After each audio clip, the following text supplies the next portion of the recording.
जरा सोचो, एक खेत है लेकिन फसलों की जगह पानी से भरा हुआ है। इस पानी वाले खेत में मछलियाँ तैरती हैं और बड़ी होती हैं। यही तो फिश फार्मिंग है, जिसे एक्वाकल्चर भी कहते हैं। ये मछलियों को खाने के लिए पालने का तरीका है, जैसे किसान गाय या मुर्गियाँ पालते हैं। फिश फार्मिंग सदियों से होती आ रही है और दुनिया भर के लोगों के लिए प्रोटीन का एक जरूरी स्रोत है। छोटे तालाबों से लेकर बड़े बड़े समुद्री पिंजरों तक फिश फार्म हर आकार और साइज में आते हैं। मकसद एक ही है, हेल्थी और स्वादिष्ट मछली पैदा करना सस्टेनेबल तरीके से। जैसे जैसे दुनिया की आबादी बढ़ रही है, वैसे वैसे खाने की, खास तौर पर प्रोटीन की मांग भी बढ़ रही है। इस मांग को पूरा करने में फिश फार्मिंग बहुत अहम भूमिका निभाती है। मछलियों को नियंत्रित वातावरण में पालकर हम लाखों लोगों के लिए प्रोटीन का एक रिलायबल और सस्टेनेबल सोर्स तैयार कर सकते हैं। फिश फार्मिंग से जंगली मछलियों पर दबाव कम होता है, जो ओवरफिशिंग की वजह से खतरे में है। यह साल भर मछली की कांस्टेंट सप्लाई देता है, चाहे कोई भी मौसम हो या हालात हो। इससे मछली हर जगह लोगों के लिए ज्यादा एक्सेसिबल और अफोर्डेबल हो जाती है। फिश फार्मिंग अगर जिम्मेदारी से की जाए तो इसके बहुत से एनवायरमेंटल फायदे हो सकते हैं। ये न केवल मछलियों की संख्या को बढ़ाने में मदद करता है, बल्कि पानी की गुणवत्ता को भी सुधार सकता है। यह ओवरफिशिंग को कम करने में मदद कर सकती है, क्योंकि यह सी फूड का एक ऑल्टरनेटिव सोर्स देती है। जब हम सस्टेनेबल प्रैक्टिसेस अपनाते हैं, तो हम समुद्री जीवन को बचाने में महत्वपूर्ण भूमिका निभाते हैं। इससे जंगली मछलियों की आबादी रिकवर कर सकती है और बच सकती है। यह मछलियों के प्राकृतिक आवास को भी सुरक्षित रखता है, जिससे उनकी संख्या में वृद्धि होती है। फिश फार्म समुद्री इकोसिस्टम को प्रोटेक्ट करने में भी मदद कर सकते हैं। यह समुद्री जीवन के लिए एक सुरक्षित स्थान प्रदान करता है, जहां वे बिना किसी खतरे के पनप सकते हैं।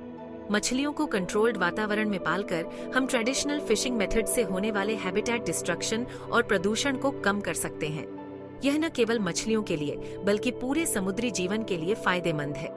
कुछ फिश फार्म तो नर्सरी का भी काम करते हैं, जहां से छोटी मछलियों को जंगल में छोड़ दिया जाता है, ताकि नेचुरल पॉपुलेशन फिर से बच सके। यह प्रक्रिया मछलियों की प्राकृतिक आबादी को पुनः स्थापित करने में मदद करती है और समुद्री जीवन को संतुलित रखती है। इसके अलावा फिश फार्मिंग में पानी की गुणवत्ता की निगरानी और मछलियों के स्वास्थ्य की जांच भी शामिल होती है। यह सुनिश्चित करता है कि मछलियां स्वस्थ और प्रदूषण मुक्त वातावरण में पनप रही हैं। फिश फार्मिंग से स्थानीय समुदायों को भी लाभ होता है। यह रोजगार के अवसर प्रदान करता है और स्थानीय बाजारों में ताजा और स्वस्थ मछलियां उपलब्ध कराता है। इस प्रकार फिश फार्मिंग न केवल पर्यावरण के लिए, बल्कि समाज के लिए भी लाभकारी है। फिश फार्मिंग कोई वन साइज फिट्स ऑल चीज नहीं है। दुनिया भर में बहुत से अलग अलग टेक्निक्स इस्तेमाल किए जाते हैं। हर एक के अपने एडवांटेजेस और चैलेंजेस होते हैं। कुछ कॉमन मेथड्स हैं: पोन्ड कल्चर, केज सिस्टम्स और recirculating aquaculture systems. Pond culture में मछलियों को बंद तालाबों में पाला जाता है। केज सिस्टम्स में झीलों, नदियों या समुद्रों में पिंजरों को लटकाया जाता है। रिसर्कुलेटिंग एक्वाकल्चर सिस्टम्स में फिल्टर्ड और रिसर्कुलेटेड पानी वाले टैंकों का इस्तेमाल होता है, जिससे पानी की बचत होती है और एनवायरमेंटल इम्पैक्ट कम होता है। टेक्निक का चुनाव फिश स्पीसीज, क्लाइमेट और अवेलेबल रिसोर्सेज जैसे फैक्टर्स पर निर्भर करता है। सेक्शन 5, संतुलन बनाना, चुनौतियां और आलोचनाएं। वैसे तो फिश फार्मिंग के बहुत से फायदे हैं, लेकिन इससे जुड़ी चुनौतियों और आलोचनाओं को भी समझना जरूरी है। खेती के किसी भी रूप की तरह फिश फार्मिंग के लिए भी सावधानी पूर्वक मैनेजमेंट की जरूरत होती है, ताकि एनवायरमेंटल इम्पैक्ट कम से कम हो। एक चिंता मछली के कचरे और न खाए गए भोजन से प्रदूषण की संभावना है। इसे उचित वेस्ट मैनेजमेंट और जिम्मेदारी से फीडिंग प्रैक्टिसेस के जरिए कम किया जा सकता है। एक और चिंता बीमारियों के फैलने का खतरा है, जिसे अच्छी हाइजीन और वैक्सीनेशन प्रोग्राम्स के जरिए रोका जा सकता है। सेक्शन 6, सफलता की कहानियां। नॉर्वे के फ्योर्ड से लेकर वियतनाम के धान के खेतों तक, चुनौतियों के बावजूद दुनिया भर में सफल और सस्टेनेबल फिश फार्मिंग ऑपरेशंस के अनगिनत उदाहरण हैं। ये ऑपरेशंस न केवल स्थानीय अर्थव्यवस्थाओं को सशक्त बनाते हैं, बल्कि वैश्विक खाद्य सुरक्षा में भी महत्वपूर्ण योगदान देते हैं। नॉर्वे सैल्मन फार्मिंग में दुनिया में सबसे आगे है, और यह सफलता केवल उनकी तकनीकी प्रगति के कारण नहीं है, बल्कि उनके प्रिस्टीन फ्योर्ड्स का इस्तेमाल हाई क्वालिटी मछली पैदा करने के लिए भी किया जाता है। नॉर्वे के फ्योर्ड्स की स्वच्छ और ठंडी जलवायु मछलियों के लिए एक आदर्श वातावरण प्रदान करती है, जिससे उनकी गुणवत्ता और स्वाद में सुधार होता है। वियतनाम में इंटीग्रेटेड राइस फिश फार्मिंग की एक लंबी परंपरा रही है, जो सदियों पुरानी है। ये प्रणाली न केवल धान की पैदावार को बढ़ाती है, बल्कि मछलियों को धान के खेतों में पाला जाता है, जिससे किसानों को अतिरिक्त आय का स्रोत मिलता है। ये प्रणाली पारिस्थितिक संतुलन को बनाए रखने में भी मदद करती है, जहां मछलियां प्रोटीन का स्रोत प्रदान करती हैं और कीटों को नियंत्रित करती हैं। इस प्रकार किसानों को कीटनाशकों पर निर्भर नहीं रहना पड़ता, जिससे पर्यावरण को भी लाभ होता है।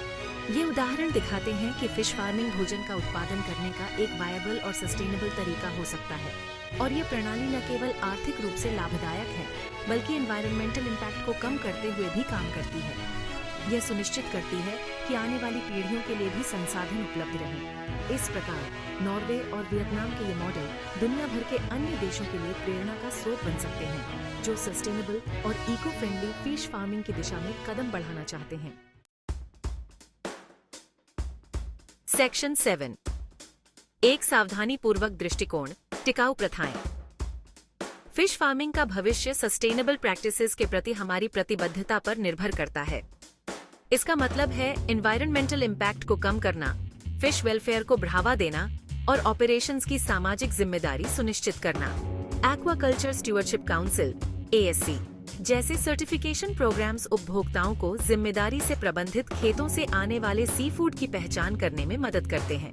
प्रमाणित उत्पादों को चुनकर हम सस्टेनेबल फिश फार्मिंग प्रैक्टिसेस का समर्थन कर सकते हैं और एक स्वस्थ ग्रह के लिए योगदान दे सकते हैं। सेक्शन 8, भविष्य नीला है, फिश फार्मिंग की संभावनाएं। मछली पालन, जिसे एक्वाकल्चर भी कहा जाता है, न केवल हमारे भोजन की आपूर्ति को बढ़ाने में मदद कर सकता है, बल्कि यह पर्यावरण के लिए भी फायदेमंद हो सकता है। आने वाले दशकों में दुनिया का पेट भरने में फिश फार्मिंग की और भी बड़ी भूमिका हो सकती है। जैसे जैसे जनसंख्या बढ़ रही है, मछली पालन एक स्थायी और कुशल समाधान के रूप में उभर रहा है। यह न केवल समुद्री जीवन को संरक्षित करने में मदद करता है, बल्कि ताजे पानी की मछलियों की आपूर्ति भी सुनिश्चित करता है। जैसे जैसे टेक्नोलॉजी आगे BIH रही है और एक्वाकल्चर की हमारी समझ बायच रही है, हम और भी ज्यादा एफिशिएंट और सस्टेनेबल फार्मिंग मेथड्स डेवलप कर सकते हैं। नई तकनीकों के साथ हम मछली पालन को और भी अधिक प्रभावी बना सकते हैं, जिससे उत्पादन बढ़ेगा और लागत कम होगी। शोधकर्ता लगातार नए तरीकों की खोज कर रहे हैं, जो मछली पालन को और भी अधिक पर्यावरण के अनुकूल बना सकते हैं। जरा सोचिए, समुद्र के किनारे फिश फार्म हैं, जो रिन्यूएबल एनर्जी से चल रहे हैं और मिनिमल एनवायरमेंटल इम्पैक्ट के साथ बहुत सारा सी फूड पैदा कर रहे हैं। ये न केवल ऊर्जा की बचत करता है, बल्कि कार्बन फुटप्रिंट को भी कम करता है।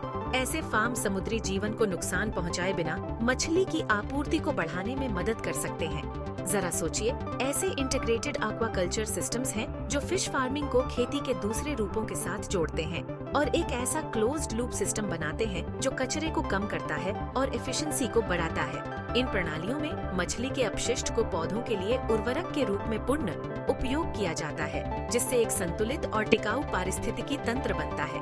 यह न केवल मछली पालन को अधिक कुशल बनाता है, बल्कि कृषि के अन्य रूपों को भी लाभ पहुंचाता है। सेक्शन 9, शुरुआत करना, आपका फिश फार्मिंग सफर। अगर आप अपना खुद का फिश फार्म शुरू करने में इंटरेस्टेड हैं, तो आपको शुरुआत करने में मदद करने के लिए बहुत से रिसोर्सेज अवेलेबल हैं। अलग अलग फिश स्पीसीज और फार्मिंग टेक्निक्स के बारे में रिसर्च करके शुरुआत करें, ताकि पता चल सके कि आपके लोकेशन और रिसोर्सेज के लिए सबसे अच्छा क्या है। लोकल एक्सपर्ट से जुड़ें, जैसे एक्सटेंशन एजेंट्स या एक्सपीरियंस्ड फिश फार्मर्स, जो आपको गाइडेंस और सपोर्ट दे सकते हैं। याद रखें, सफल फिश फार्मिंग के लिए धैर्य, समर्पण और सस्टेनेबल प्रैक्टिसेस के प्रति प्रतिबद्धता की जरूरत होती है। सेक्शन 10, बदलाव की एक लहर, फिश फार्मिंग का प्रभाव। फिश फार्मिंग सिर्फ भोजन पैदा करने का एक तरीका नहीं है, यह दुनिया भर में फैल रही बदलाव की एक लहर है। यह मानव इंजेन्युइटी और ग्लोबल चैलेंजेस के सस्टेनेबल सॉल्यूशंस खोजने की हमारी क्षमता का प्रमाण है। सस्टेनेबल फिश फार्मिंग प्रैक्टिसेस को अपनाकर हम आने वाली पीढ़ियों के लिए सी फूड की एक हेल्थी और अबंडेंट सप्लाई सुनिश्चित कर सकते हैं। आइए फिश फार्मिंग को अच्छाई के लिए एक ताकत बनाने के लिए मिलकर काम करें, जो लोगों और ग्रह दोनों को पोषण दे।